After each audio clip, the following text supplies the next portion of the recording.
পৃথিবীতে কোনো কিছুই পাওয়াটা, বড় কিছু পাওয়াটা বোধহয় এতটা সহজ নয়।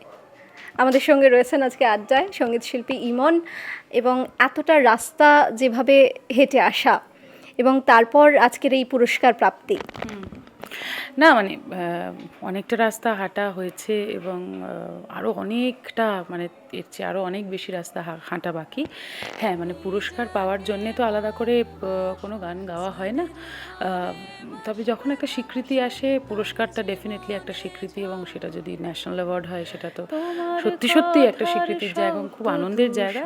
আমি এই অ্যাওয়ার্ডটাকে মাথায় রেখে যাতে আগামী দিনে যে কোনো কাজ ওই উচ্চতায় করতে পারি, অ্যাওয়ার্ড আসুক না আসুক। যখন গাইতে গিয়েছিলাম আমি জানতাম না কোন সিনেমার জন্য গানটা গেয়েছি, প্রায় 6 মাস পরে গানটা পেয়েছিলাম শুনতে যে কেমন গেয়েছি। অনুপম দা এসএমএস করেছিল যে আমার ভালো লেগেছে, বাকিটা দর্শকদের হাতে। অনেকে একটু হিংসে করছে, সেই তালিকায় কি বয়ফ্রেন্ড রয়েছে? বয়ফ্রেন্ড একেবারেই হিংসে করেনি, করে না।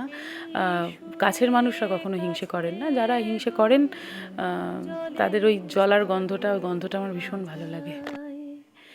বাজায় বাঁশি ভালোবাসি, ভালোবাসি।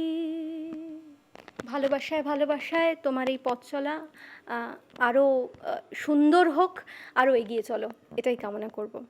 ক্যামেরা রাজকুমার শের সঙ্গে মনীষা মণ্ডল, এএনএম নিউজ, কলকাতা।